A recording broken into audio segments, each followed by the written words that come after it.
this isn't how I want to spend my days. There's bigger problems going on in the world, in my experience and opinion. And so that's when I decided to go to Nauru. So hello, my name's Nick. I'm the CEO of a youth mental health organisation called batyr. And batyr is all about smashing the stigma around mental health, and about trying to get young people to access support sooner, and learn how to manage their mental health every day. So we run education programs in schools, universities, and workplaces. We've evolved those programs all around the idea of storytelling, sharing real, authentic experiences with each other as a way to educate, but as a way also to help understand what it's like to manage mental health issues, and to help kind of bring to life this idea of hope that there are ways that we can manage our mental health, and there are things that we can do every day to support those around us and ourselves, but also better understand what services are available or professional support is there if it's needed. So it's a preventative program. All of the programs are really fun and high energy, engaging. We try to change the way we're talking about mental health, so it's not something so scary or clinical as it has kind of been traditionally, and a bit more accessible for everyone. And in particular for us, we're focused on young people. So that's what batyr is all about. Amazing. Thanks so much for coming on, Nick. And I'm really excited to talk about that, particularly the storytelling part, because there's a lot of people that come on this podcast and tell their stories. And how I'm keen to ask you about, I heard you speaking on another podcast about how you measure it, which is like having someone speak at a school, telling their story, and then surveying the kids listening and asking them, would they be more likely to seek help, which is so cool that it's like, that's one of the metrics and you can actually measure it and see the result. Yeah. Storytelling is, something that humanity has been doing for a long time as a way to kind of pass on knowledge and to learn from each other and to share experiences. And so we kind of live our lives in a narrative. And so I think it makes sense that it's a powerful way to learn. And I think mental health has been one of those things that hasn't been talked about to the extent that we probably need to. And so, it's a pretty powerful, experience. A young person, they're usually 18 to 30, years old, who has, they might have experienced something like social anxiety, and they go through our program, and then they're willing to, stand up in front of 100 students that, they haven't met before, and share their experiences so that others that don't sort of go through what they've been through. And, you can hear a pin drop when those stories are being shared, and students will often come up afterwards and shake hands or say thank you, or write notes about how much that's changed, had an impact on them. And so, we definitely measure the impact of that, both the experience for the storyteller, but also for the listeners.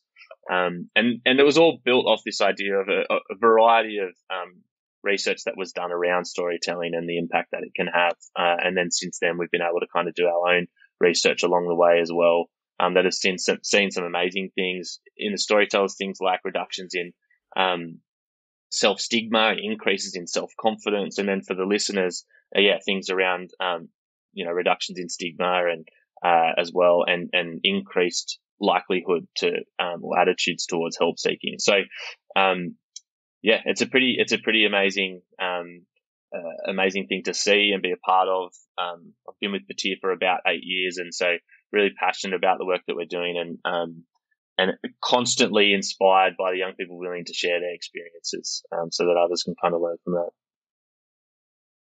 Amazing. Because that is what has helped me the most. Like, I always say this example, but Tyson Fury, the heavyweight boxer, I've said this so many times. Just People beat must Jake be Paul. sick of listening to it. Sorry? He just beat Jake Paul, didn't he? Or is that his? Did he? I don't know. I haven't been following, but when he talks so openly about him going to kill himself, like what like happened in that, like leading up to it, the moment, how he overcame it, but from such a empowered place, because it's just like so real. And through, I think anyone who, I mean, now it's everywhere in society, in, you know, talk about mental health, but it's so different having someone saying, this is what I went through. And so you're like, fuck, like it's not just me who, and then I think the point I heard you say somewhere as well about making sure it's relatable, because it really helps when, I mean, I don't know how relatable I am to Tyson Fury, but for some reason that his story really helped me. But yeah, it's when you're like, actually, I'm like similar to that person and they went through something so similar, and if they overcame it, then I can too. Like, is that kind of the idea? Yeah, I mean, that's a massive part of it. Relatability is something that was part of the, so there's some research done in the States around storytelling, and part of that was about one of the key elements that needs to be there is relatability.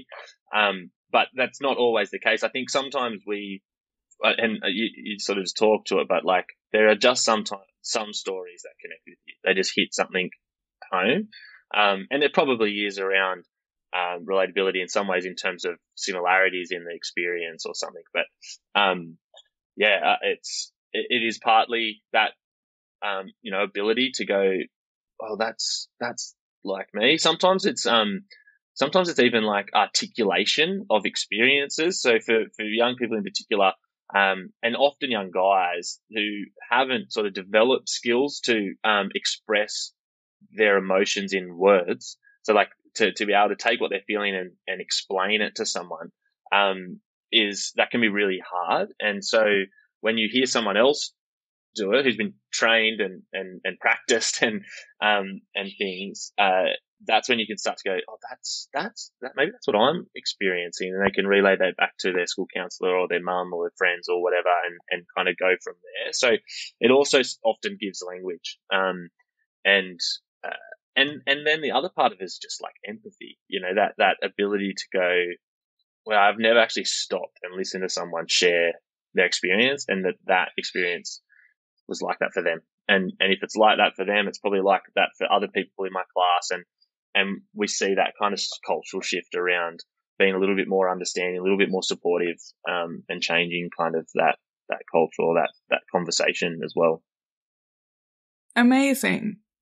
And then last question before I ask about you and how you got involved in this, but do you find, because this is what I find on this podcast, that people will often share vulnerable things, and for me as well, and it's like, yeah, that's really daunting, especially on this, because it's like, how you have no idea who's going to listen to it. People are listening to it after the fact, but it's when someone says like actually something that you said, because it's one thing, okay, people are listening, but it's still quite scary, like what are they thinking? But then when someone comes and says like, actually my parents went through a divorce and I experienced a similar thing, or whatever it is, and then you get that the speaker gets that feedback, that then they're like, wow, by sharing this I made a difference to someone. And so it's kind of like, in a way, like some of my suffering could be channeled to help someone else. Yeah, 100%. And I think, we have a pretty significant structure around supporting these young people that share their stories, because on one hand, we do hear that their experience is actually quite positive for themselves in sharing, and a big part of their driver is the feeling that they get after doing it being a really positive one. But at the same time, we're human beings, and sometimes we're not feeling up to doing something like that, or life isn't as rosy through a period as it was, 6 months ago, and sharing an experience about how we're doing really well isn't authentic. And so, like, I think it is important when you're sharing vulnerabilities about yourself that you're in the right headspace to do that. You're in the right environment. Like, we don't necessarily encourage people to just share things all the time wherever. I think you want to make sure you are safe too, and that you are considered in where things might be shared or whatever it might be. And so we do talk a little bit about like sharing stories online and the fact that once that is done, it's up there and it is out in the world, and it's not a bad thing, but it's a consideration. And so, you know, with the team that look after supporting these young people, you know, they'll often be young people that take a wellbeing, what we just call a wellbeing break. And so essentially they might spend 6 months or a year sharing their story, and then they decide for 6 months they just want to focus on study or work or whatever else they're doing, and then they might come back and share their story again. And I think, you know, that, like I said, the big driver is the fact that they get these young people coming and saying to them, "Thank you so much. That like had a huge impact on me." Or, you know, we have thousands and thousands of little notes and stories about, "I'm now going to go get support," or, "I think my brother is going through what your experience was. I'm going to just ask him if he's okay." Or, you know, there was a young girl who, she was actually at a crisis point. She had made a plan on how she was going to take her life, and she remembered the program from a few weeks earlier. And in that program, we put Lifeline's number. We get students put Lifeline's number in their phone, and Lifeline's a crisis support service in Australia. And in that moment, she called Lifeline, and they supported her through that and through that moment. And then she ended up getting the support that she needed. She ended up going and studying at university. She came back and learned how to share her story, started sharing her story at our programs. And so there's these amazing experiences that these young people have in just being able to hear people be real, share that things get hard, but there's also things that we can do to manage when things do get tough. Oh my God, that's such an amazing story. So then you found out that had happened in that moment from when she came back years later and told you? Yeah, her mum emailed us and said, you know, just said thank you for the program. It, you know, probably saved her life. And so we reached out to them, and yeah, since we've just had a bit of a relationship, I guess, around, you know, that experience. They've shared their story at different events for us and things. So yeah, pretty amazing. And then I guess the other thing,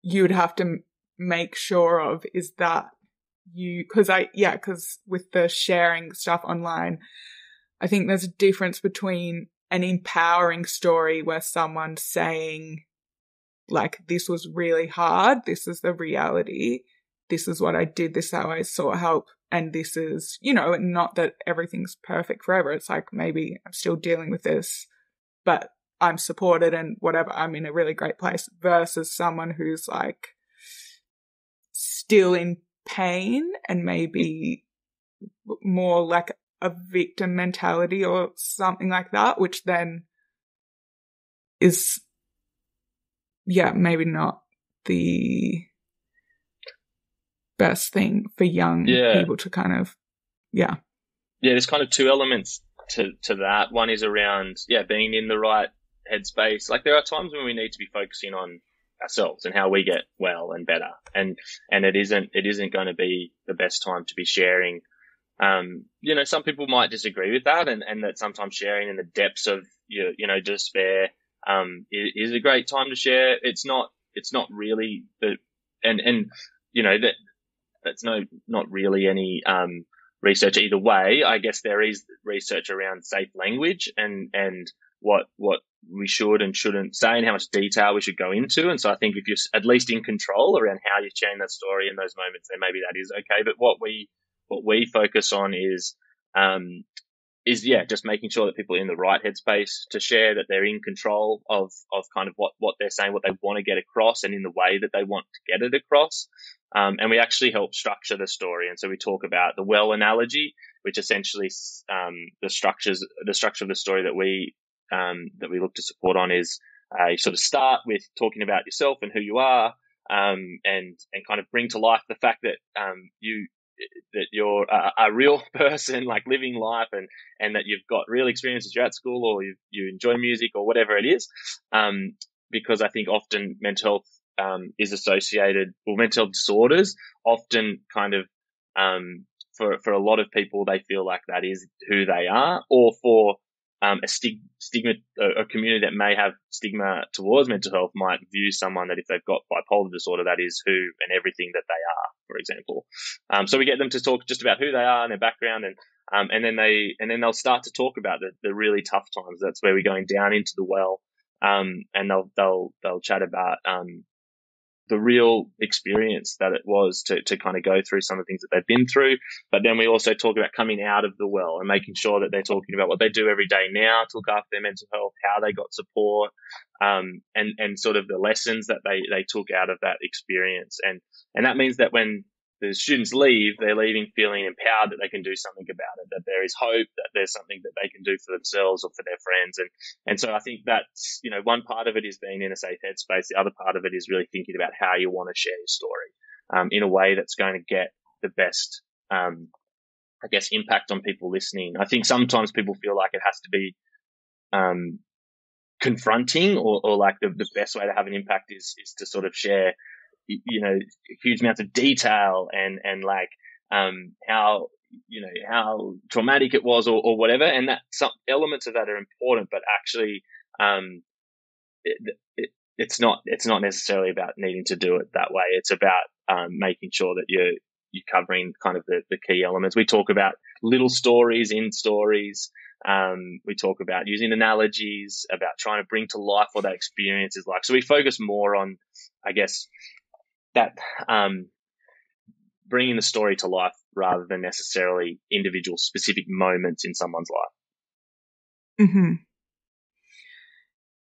Okay, I have so much to talk about, but I'm going against the well approach that I usually go with, which is starting with the first question about you and how you grew up. So can we do that? Yeah, sure. So I grew up in a small coastal town about 4 hours north of Sydney. So it's on the mid-north coast of New South Wales in Australia. About 2,000 people there when I grew up, to give a bit of context. And there was some smaller sort of, or larger regional towns close by, but it was a very small town. It was a great place to grow up. You could just walk down to the beach and go for a surf. Went to high school, public high school, sort of in the bigger regional town, just outside of Old Bar, about a 15-minute drive from where I lived. And yeah, had mum and dad, two brothers, middle brother of three boys. And, I had a great upbringing there. But as soon as I sort of finished high school, I left. I was ready at that point, to go and explore, I guess, go and explore the world, I guess, and get out of there. So I still get to visit, plenty, and I love it up there. But it's also, good to get away. And I live in Sydney now. So it's a little bit of a different, I've been in Sydney for about 10 years and it's a bit of a different way of life. But there's there's pros and cons, I think, to everywhere you live. But yeah, grew up in Old Bar. And how did you get into this work? I know you spent some time in Nauru as well, right? Which I'm keen to. It sounds like I've been talking to you. I've just listened to a couple of podcast interviews you did. Yeah. No. And you didn't talk that much. You never talk that much about yourself, or you told the story of the founder of Batyr a couple of times, but you never I never heard your story about why you are really passionate about mental health. Yeah, well, it's not normally the question. I talk a lot about Batyr, obviously, and what we do and the impact it's having, and yeah, obviously our founder Seb is a big part of that.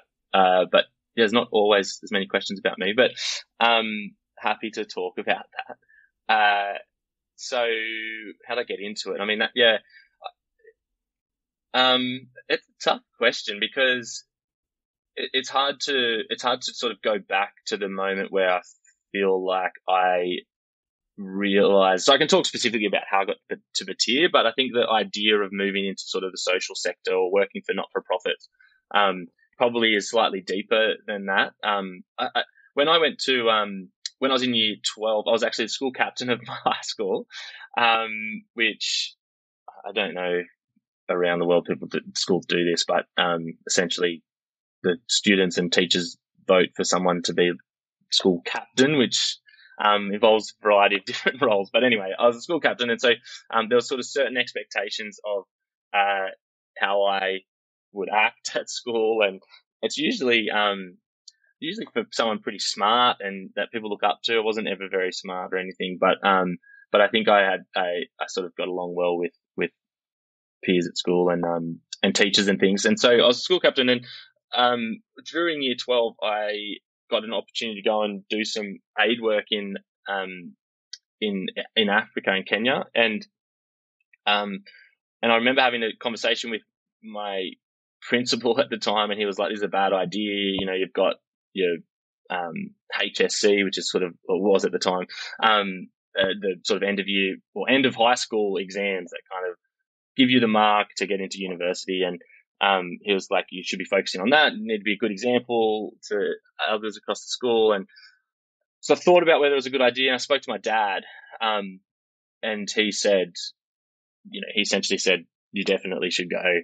You're going to get way more out of going and doing that than you will out of sort of, a month of study at high school." So I did go, and I guess the reason I say that is I think probably my parents are a part of the idea of trying to give and trying to have an impact on the world. I really feel now like that is what drives me, is how do I just add value to the world in whatever way I can. So I went and did that. And I mean, I have certain views on like doing some of those programs and stuff, and how overseas in terms of like what, how much value I gave versus what I got out of it, and things like that, and how much we need to be empowering local communities to solve local problems and things. But ultimately it had a huge impact on me and the direction that I wanted to take. And so pretty much as I left school, I pretty much just worked for not-for-profits. I did some time working in local government, I was essentially a contact person for sporting clubs and sporting fields. And so I'd, take bookings, and I'd look after sort of the implementation of grant funding and things like that. And I remember one phone call, and so I did that for 2 years. And so it was a bit of a shift for me out of the not-for-profit space going to government. And I remember a phone call that I got from someone who was upset about how long the grass was for the soccer game on the weekend. And I remember just feeling inside myself that I just didn't care enough about how long the grass was. And I totally get that it's people's communities, people love sport, and I don't have anything against that. For me, I was like, this isn't how I want to spend my days.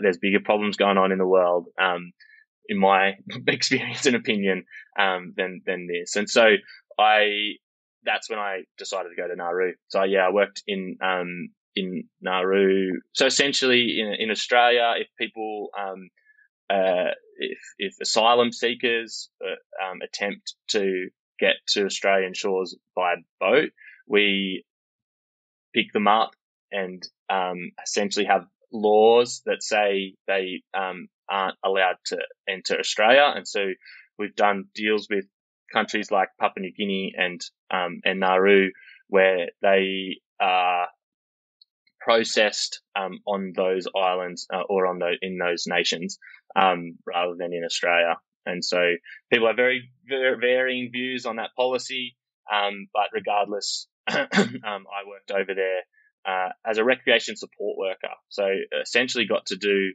a lot of the nice things with the what they were called transferees, which isn't the nicest name, but so I do like take them to play sport or organize gym sessions, like board games. I sort of helped organize getting haircuts. Like it was all of the real life stuff, which I guess just gave me that, coming from a small town, it opened my eyes to humanity more broadly and how similar we all are. And I couldn't believe what they had been through and their experiences and their stories, and really felt like we could do a lot better to support people that were in that situation. But I did get to see like those little moments of joy that we could provide them in such a difficult scenario.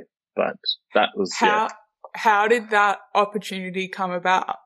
And because when you go back to saying that, you know, you were aware of bigger things going on or things that felt more important to you than the length of the grass, like what was your awareness of things that were going on as a young, because presumably you were like young at that point. Yeah, I always feel bad telling that grass story because I just to touch on quickly. No, it's fine. It's fine. It's not. That's the ideal job for someone. It wasn't the ideal job for you. Yeah, it's okay. Great. Okay, thanks for clarifying. Yeah, no, because there's thousands of jobs out in the world, right? I don't think anyone should feel bad about what they do or how they spend their days or what work they do. I think we all should try and add value and give back in different ways, but it could be to our colleagues, it could be to our family. Like everyone has different experience, and so I'm not trying to say anyone's job is worth less or more than anyone else's. But what was the question? The grass needs to be cut. We all agree on that. It's fine. The question was, what were the things you were thinking about at that point that were like, actually, this feels more important to me? Like, were you really aware of... Oh, sorry, go on. Yeah, sorry to cut you off. Yeah, it wasn't anything in particular. I think that's the interesting thing. I mean, obviously now being at batyr, and I can talk about some of the stories or some of the experiences I've had around people in my life that have dealt with mental health issues and things and why that's a passion for me. But at the time, it wasn't so much a particular social issue. It was that I've been involved in a variety of things, like youth at risk, obviously refugees, asylum seekers, mental health, like a variety of things. And I think it's more about like, I was trying to work out what job could I do that, I would be challenged or, pushed to leverage the strength that I have in the best way possible. That was kind of the driver for me. And so it wasn't necessarily a particular social issue. It was more about where can I add the most value. And so the role when I started at batyr is very different to the role I'm doing now. And that's just been from kind of that mindset, I think, of now how can I add more value? I've learned this thing or I've given this thing or I've made this change. And now how can I kind of look at a different way to add value? So yeah, it wasn't so much a particular social issue that drove me. And that's why I kind of came back to that, the high school experience, because it wasn't so much about I'm passionate about this thing. I think it was more I'm passionate about trying to contribute in some way. Amazing. And so where did the Nauru opportunity, how did that come about? I actually went, so when that experience when I was sort of, working through what I wanted to do after the government, I was pretty unsure. Like I didn't know what my strengths were really, and I didn't really know how to go looking for a job like that or what the job would be. I studied sport management, so it wasn't like there was it wasn't like I'm not a psychologist or anything where there's like a really clear pathway to a job. And so I actually ended up calling like a bunch of mentors, like friends, people I'd worked with, and just asked them questions about what they feel like my strengths are, what they feel like I could do or should do, how I should spend my time, etc. And that kind of just helped, I guess, for me that look a bit more specifically at certain types of roles. And then, I just kind of went searching for what was available, and came across this role that was related to the sport management side of what I had done, was, impact focused. It was for a not-for-profit. It all sort of aligned in terms of where I felt like I could use some of what I've learned, some of what I'm passionate about, love sport, and also do that in that sort of impact or not-for-profit space. And, so I gave it a go. It's the way that would that it's offshore. So Nauru, I believe, is the smallest country in the world. It's an island that's 3 kilometers by about 5 kilometers, so very small. I think there's population of about 10,000 people. And so you'd fly in 3 weeks, spend 3 weeks there doing 6 days a week, 12-hour days, and then you'd fly back and do 3 weeks off back in Australia. So it was a different experience, but an amazing one. Wow. And so is that a charity that's kind of working alongside the government to say, okay, you're putting because these people are in detention there, right? Is that right? Or they're being processed there? Yeah, they're being processed. And so so I was working for the Salvation Army. They had the contract with the government to do all of the welfare work. There was also Save the Children were working over there, specifically focused on the kids. And then there was a couple of sort of more of the logistics companies that were, the ones responsible for building the infrastructure and organizing the food and all of that sort of stuff. So, there's a few different companies that had essentially won contracts to do that work, for the government over there. But yeah, and so I was working for the Salvation Army. Wow. That's so interesting. Like, I feel like I just have so many questions about this. How long did you do it for? Only for about 6 months. So one of the things that happened, the other thing is you sign a lot of documentation to say how much you can and can't say. But the public knowledge stuff is fine. So, the Salvation Army actually lost the contract to do that work, after a pretty short time of me being over there. And the logistics company won the contract for welfare. And so it was just, and things had gone on in my personal life as well that sort of shifted. The 3 weeks 3 on 3 weeks off thing wasn't working very well anymore. And so there was a few things that happened that sort of meant that wasn't the way forward anymore. But yeah, during that time, it was an amazing experience. And it's quite full on, right? When you're doing 6 days a week, 12-hour days, you kind of really build deep relationships with people. And it feels like you're there for 10 years, really. So it was an amazing experience. I just, I really felt for the situation that they were in. The stories are like, they all have different experiences in terms of why they are there, but some really sad experiences, and again, similar to that, to my time going to Kenya, I don't know, like I knew I was only offering moments of respite, right, for these people, and that their environment and their situation had to change for them to really be able to be in a position where they can even look after themselves. And so, but I did just appreciate providing those little moments of joy or respite, playing cricket for an hour and just seeing their faces change, from being really aware and stuck in the situation that they're in to just kind of escaping for an hour, I think was, just a powerful thing to be a part of. Mm-hmm. Where, if you're allowed to say, where were people from generally? Sort of all over. So, Iran, Burma, Afghanistan, Sri Lanka, variety of places. And, depending on where they came from was a big,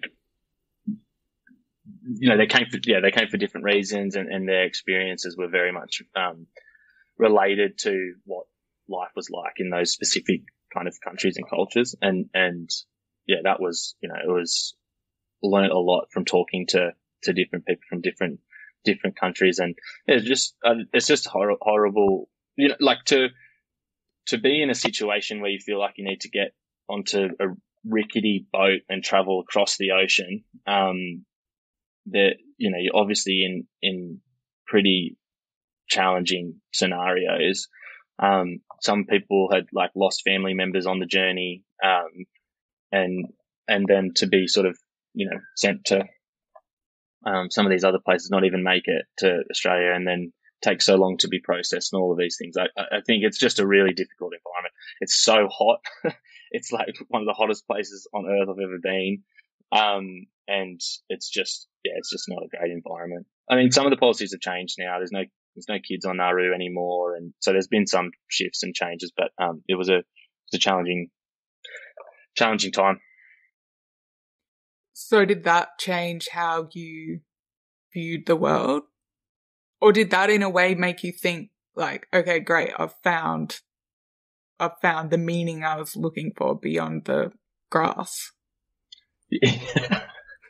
The grass.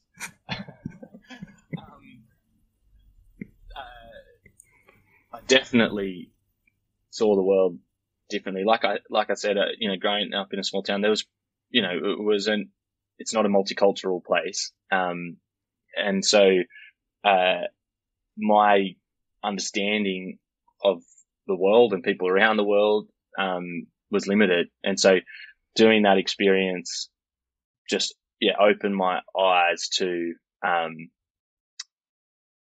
the variety of experiences that people are facing and the levels of challenge that people are facing and how lucky we are.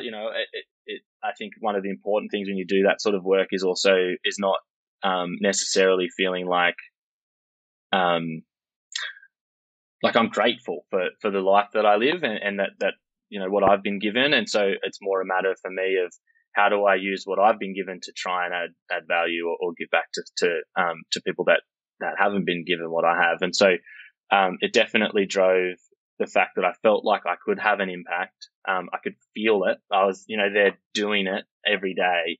And that became a big driver for me. It was, how do I continue to make sure that I can feel that my contribution is having a really active kind of role in making someone's moment or life better in some way. Mm-hmm. And so what did you do next? So then I worked and I did this. So I worked in outdoor rec centers for a long time. So, not for a long time. I did a few years straight after high school before I went to university, and then I went back into a different environment after that role. And the role straight after high school was I did some work sort of taking youth at risk out into the bush for a week and sort of trying to use outdoor education as a tool to sort of reframe people's views on themselves and how they interact with people. And then there was a lot of school camps, and we do a lot of holiday camps and things as well. So that was a really fun job. What does youth at risk mean? Oh, yeah, I mean, that's not the best. Essentially young people that have, I guess are in a situation where they're more likely to go down a certain path, than other young people. So it might be that they've, grown up in an unsafe home or have found themselves kind of early in life, abusing drugs or alcohol or, could be a variety of different things, but it's essentially young people. The young people that came on some of these camps were identified either by their school or social workers or whatever as young people that really just need to kind of get out of their day-to-day environment and have huge potential and really just need kind of a chance to reframe how they look at the world, how they look at each other and themselves. And it was really powerful. Like in such a short time, the way that these young people would change was pretty incredible. That wasn't what I did every day. There were lots of other things going on these sites, but yeah, that was one of the things I really enjoyed about that time. But again, I think I got to a point where it was a really fun job. I was fulfilled by I love working with young people. I was helping to write programs for those camps in terms of how we can kind of shift mindsets and shift people's thinkings about community and how they can support each other and all of those sorts of things, which I really loved. It's a really practical way to sort of change the way that we behave and interact with each other, being on these camps. But then I guess I got to that point where I was like, okay, again, I think I can do more. I think there's something else I can add value to or contribute to. And then the opportunity at batyr came up, and it was school program manager at the time. There was about 6 people at batyr. And it was helping to design and roll out the school programs across the country that had been it was very early days. It's probably 3 years in. It went from Seb, who was the founder, on his own. He just started to bring on a team. And so it was sort of at that point we were starting to roll it out. It's just sort of grown and grown from there. Amazing. Because how big is it now? So at the time it was just a few people in Sydney. We've now got team kind of in all of the eastern seaboard states, so up in Brisbane, Sydney, Melbourne, Adelaide, Canberra. And there's about 65 staff now. We've reached over 300,000 young people through these face-to-face programs. We've had about 1,000 young people go through the Being Heard speaker training program. So it's been an amazing thing to be a part of and try and help be a part of growing that and doing more and reaching more young people. Amazing.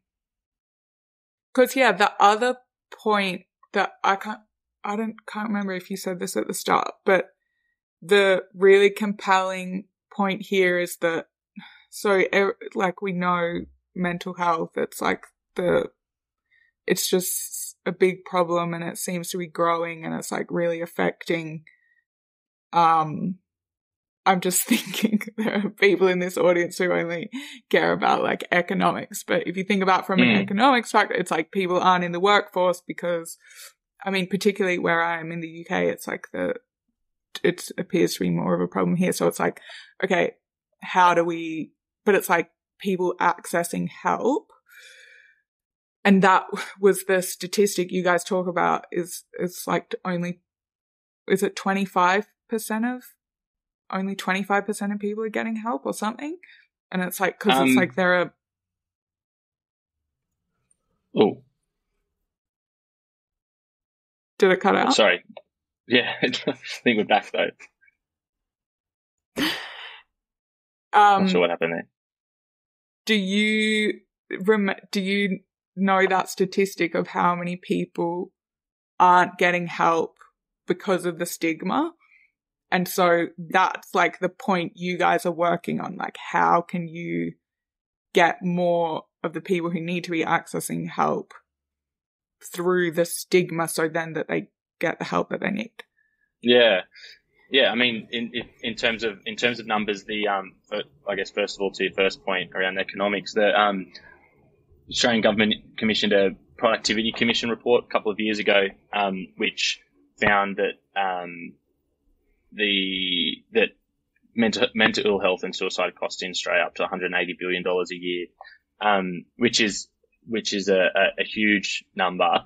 And I guess from our perspective, the relative investment in prevention and even in mental health acute and crisis support is just so minimal. I think if you look at youth mental health is around 1% of the overall health budget. So it's such a small investment into what is known to be such a significant issue for the community. Help seeking is a massive part of it in terms of trying to increase the rates of people willing to access support. But there's also massive workforce shortages around the country, I think even globally, around having enough psychologists and enough people to be able to meet the demand that has increased in particular over the last couple of years. It was already a massive issue before COVID, but particularly now.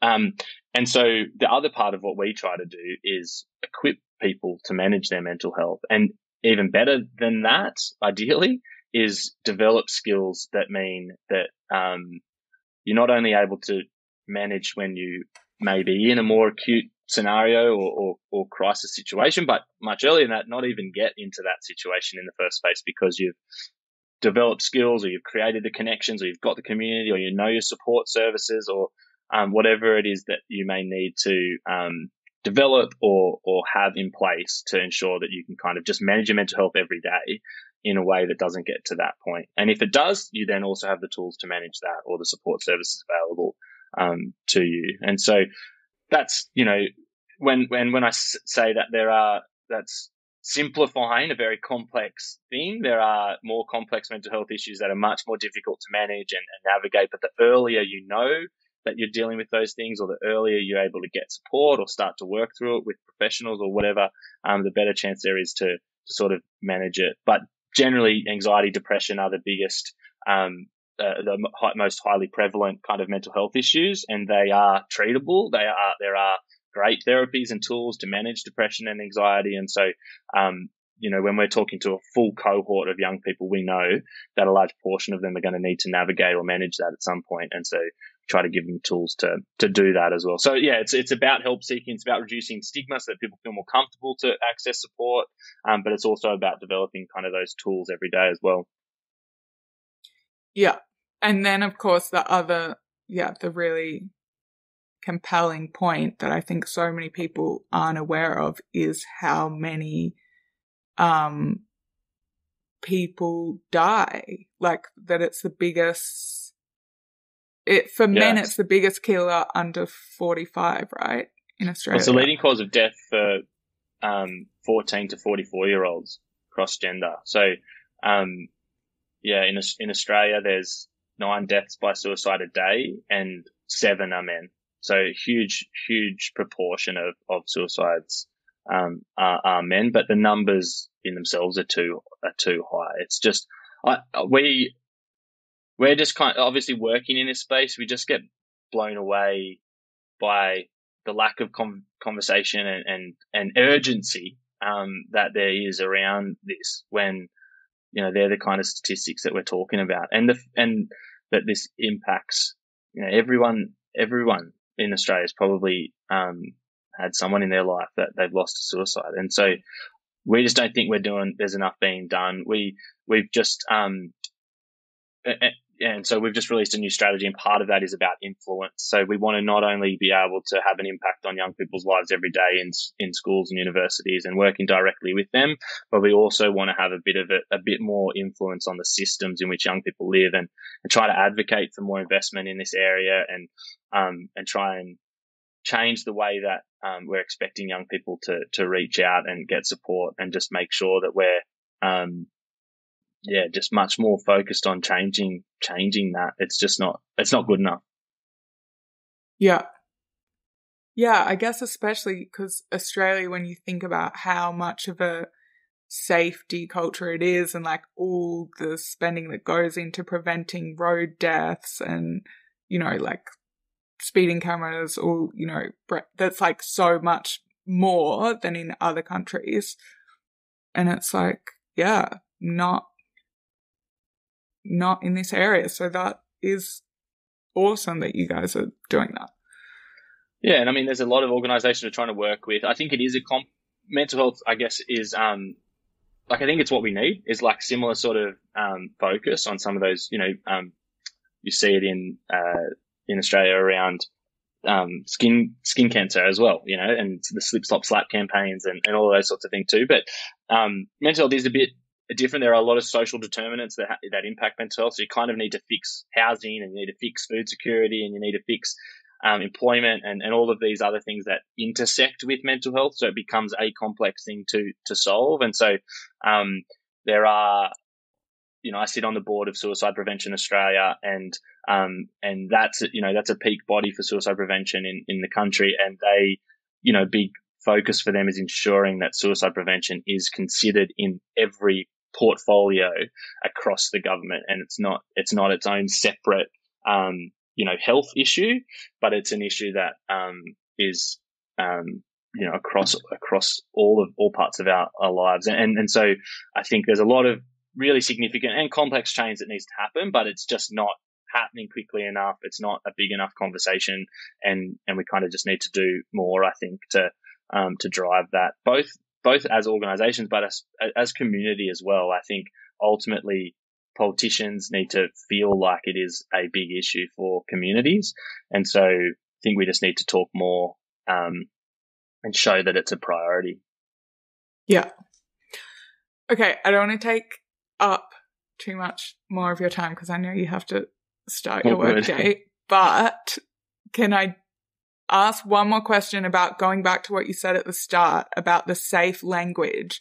Is that to do with, and this is actually something that would really help me for this podcast because yeah, there are people who've come on and spoken openly about their experiences, and then I'm kind of unsure, like before a couple of them I've put like the Lifeline resource, and I'll put it on this podcast as well. But there's one thing that I remember hearing around talking about suicide that it's like you shouldn't talk about the means, and because it's the same thing with like the access to the means. It's like, you see it in the US because there's access to guns, or you see it with bridges when you put the barriers there, it does reduce suicide. Like people think, why would that help, because someone will just do it another way, and that's actually not how it works. Like because it might be just one instant, and then you get help in that moment, like the girl you were describing at the start. You get help, and then it's not like it's just going to happen the next day. And so my understanding was that it's really bad in films and whatever where they show the means, or when people talk about the means, because that someone might have the thought. And I have had someone on this podcast explain from a crisis text line, explain like the ladder up, how like having the thought is different to then making the plan, and then having like it set in place. And that's why if you don't know how to do it, it actually saves lives. And so, but is that kind of the safe stuff you're talking about, or is it also, because I've heard that's like this with self-harm. Can I just grab, like I'm really sorry. Can I just go, this is bad, but can I just grab my charger? It's like literally right here. Go for it.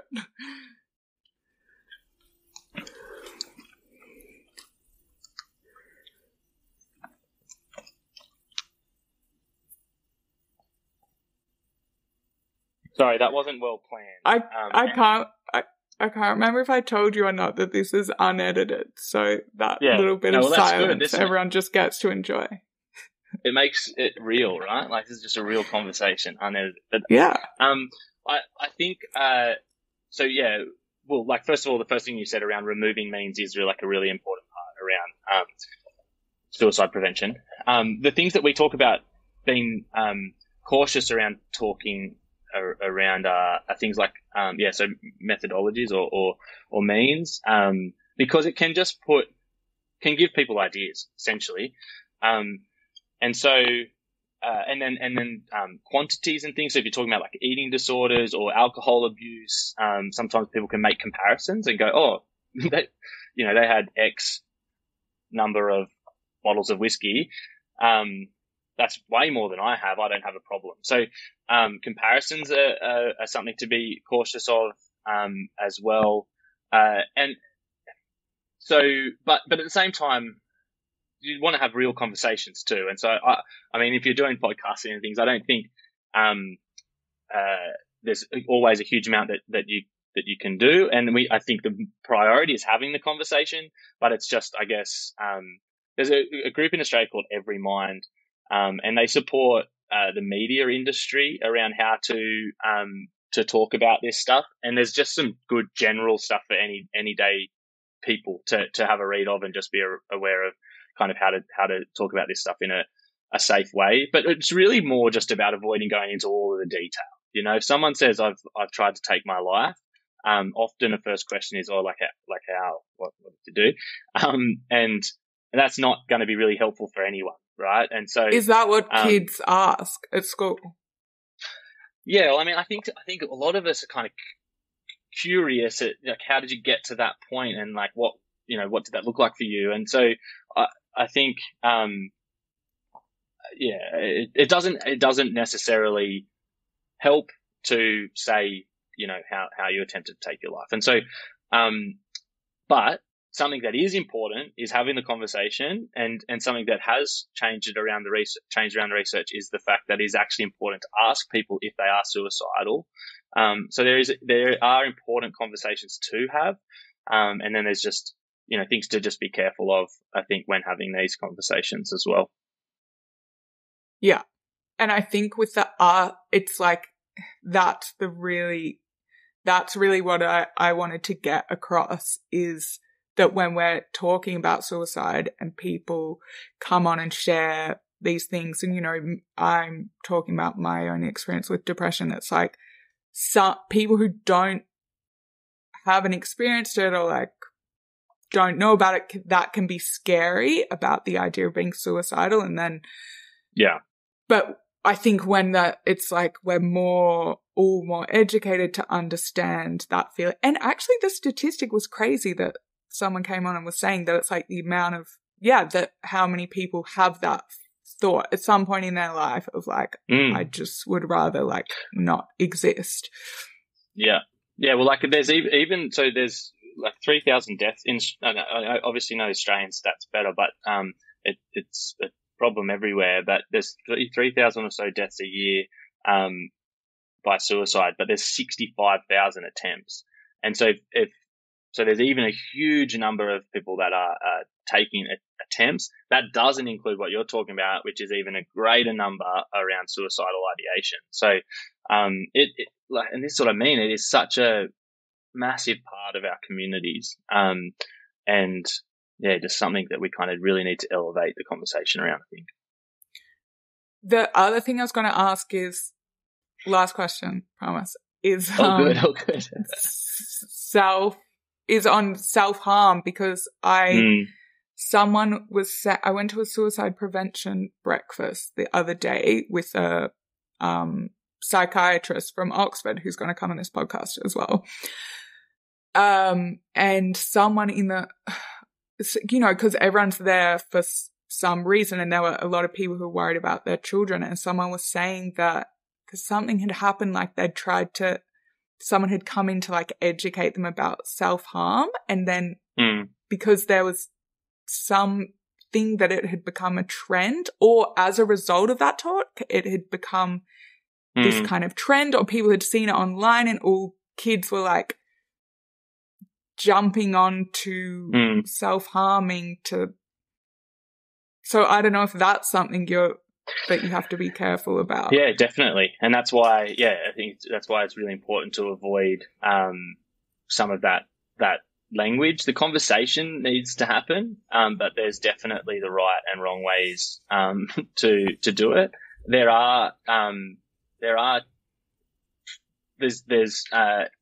There's a concept around contagion, particularly when it comes to suicide, that if someone does take their life, that it can create a bit of a ripple effect of others following. And similar in self-harm, that it can become a bit of a trend is the wrong word, but it is something that if someone says they're doing it, then you start to think, oh, maybe that will help how I'm feeling, and then you start doing it, and then it can start to be something that does grow from there. But what we do is talk about healthy ways to manage those emotions and feelings and experiences, rather than what sometimes happens, which is just focus on what's happened, or just share the story about like what someone did when they were self-harming, or just talk about types of self-harm or whatever it might be, rather than just mentioning that in the well, but then actually focusing 90% of our program on what you can do to manage your mental health in a healthy way, how to access support, how to take charge. So yeah, I think that's definitely something that you have to be we have to take very seriously and have to be very cautious around. Yeah.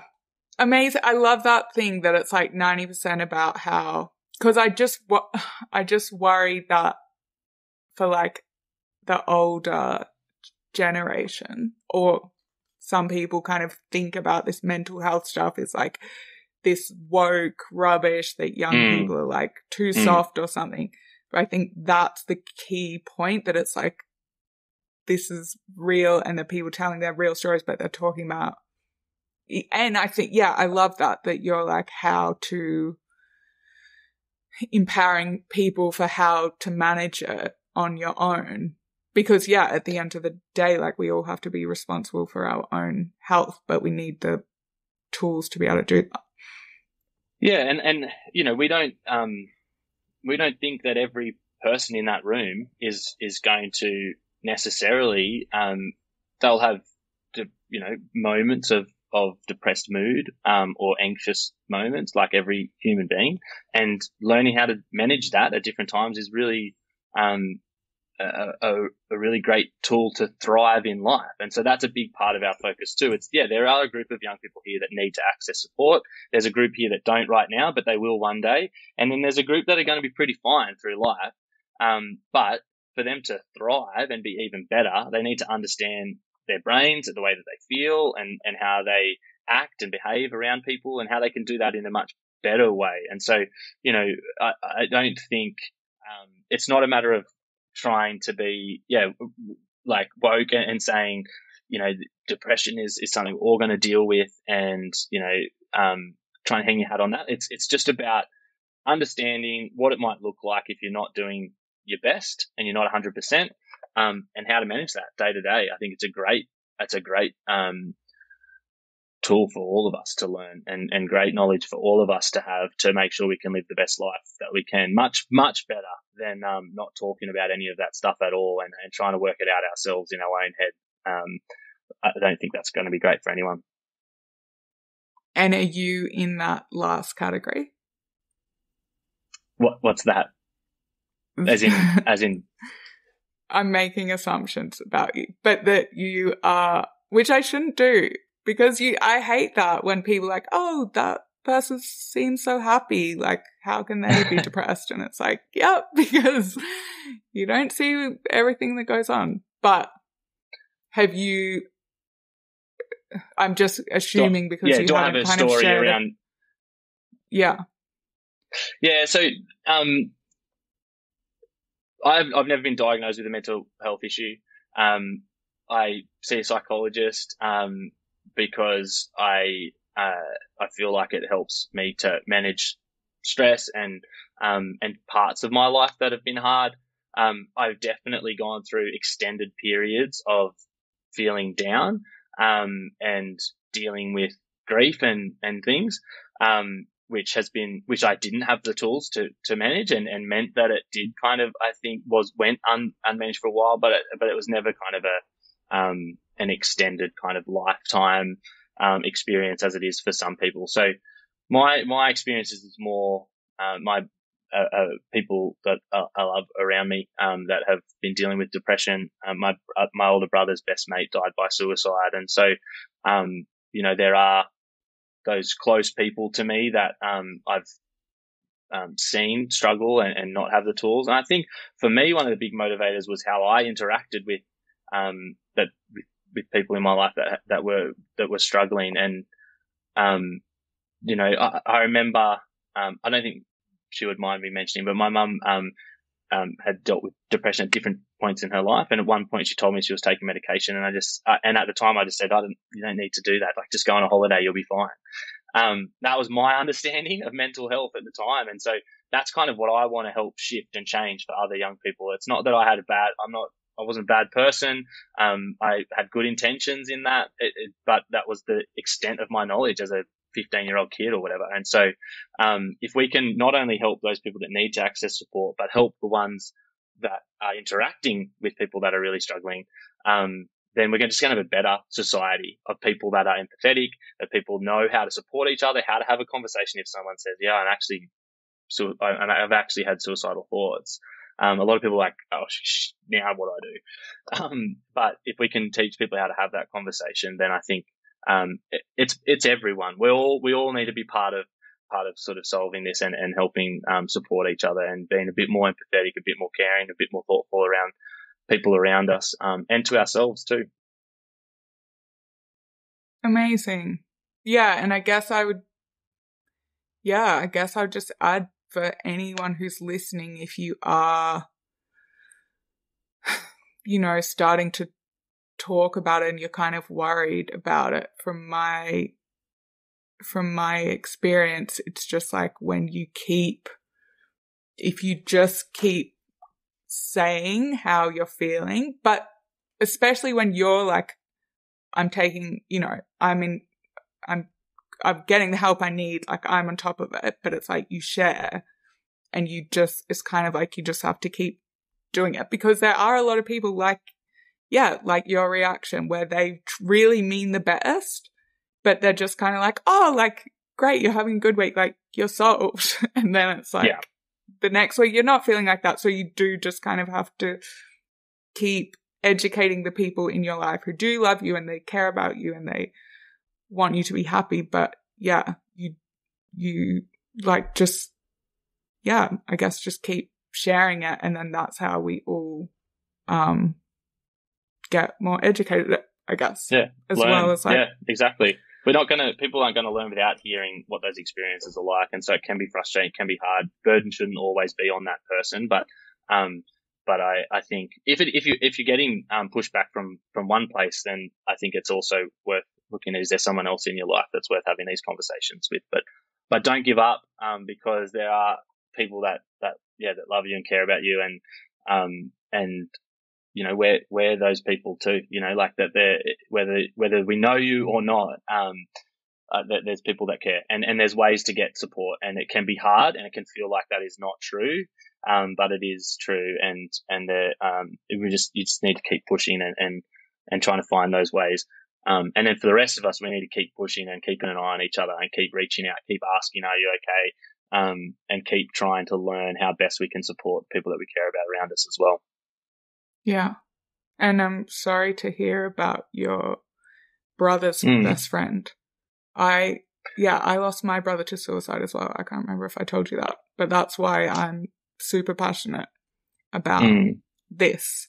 And for anyone who's listening, who it's like trying to remember in those moments, because I think it often is in those moments you think no one would care, like, the world would be better off without you, or no one cares, but it's someone, now I'm getting emotional because it's like, someone definitely cares. You probably just, so it's like, please remember that in that moment, if you can.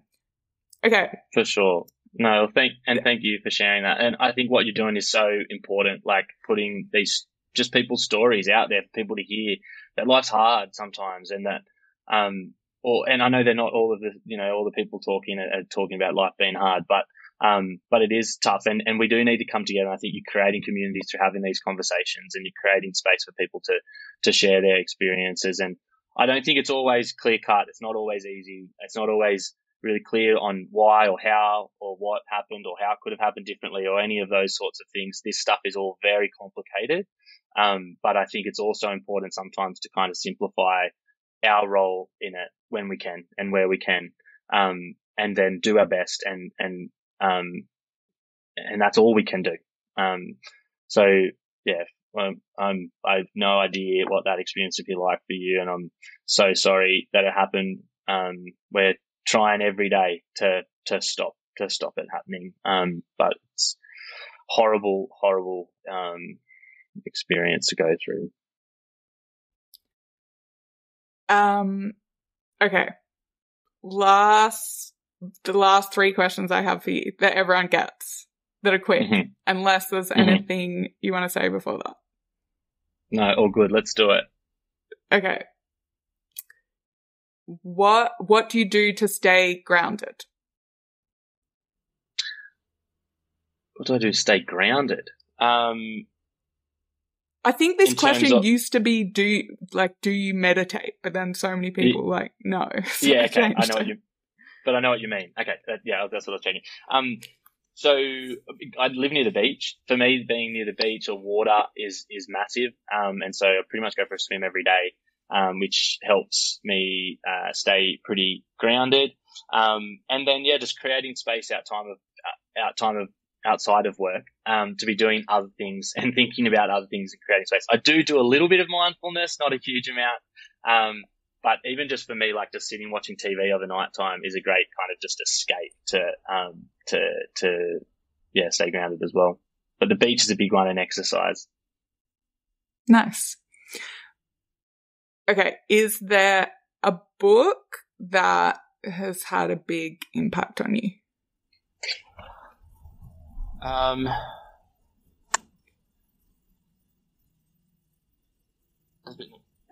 not a massive reader, to be honest.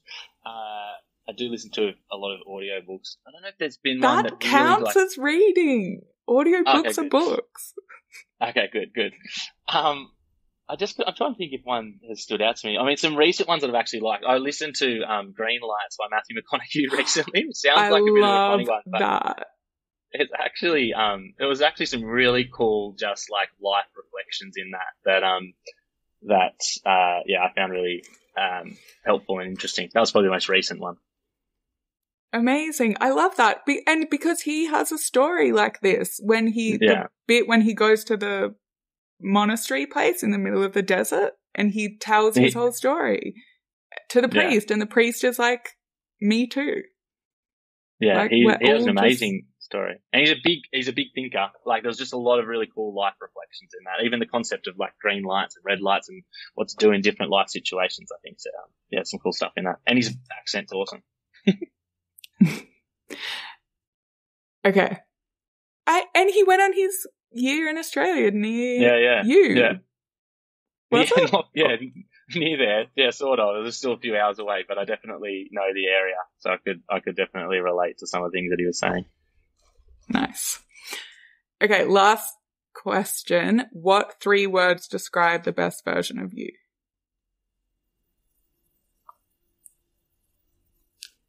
Wow. Positivity.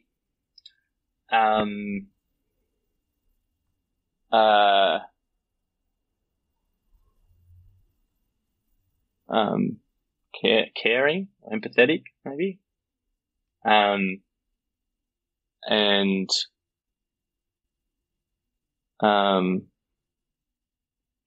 that's hard. Third word. Friendly. Amazing. I don't know. What are yours? Mine, I think, have to change. I've always said, or the first time I said it was brave, honest, and kind. And now I actually have, to help me, I have a little reminder in my phone that comes up every hour that says happy, calm, and confident. And it's like checking in with myself. Like, that's cool. Am I? You can't be happy all the time, but. No, and same with positivity, but you said the best version of yourself. So I took that as I have a similar reminder once a week on a Monday, that says work hard, have fun, be kind. And so that's a good reminder for me to kick off the week each week as well. Amazing. Yeah. Good prompts. Have fun's a good one. Yeah. All right. Thank you so much. Sorry. No way. We went way longer than I said we would. All good. It's great to chat to you. Thanks for having me on. You too. Have a good day at work.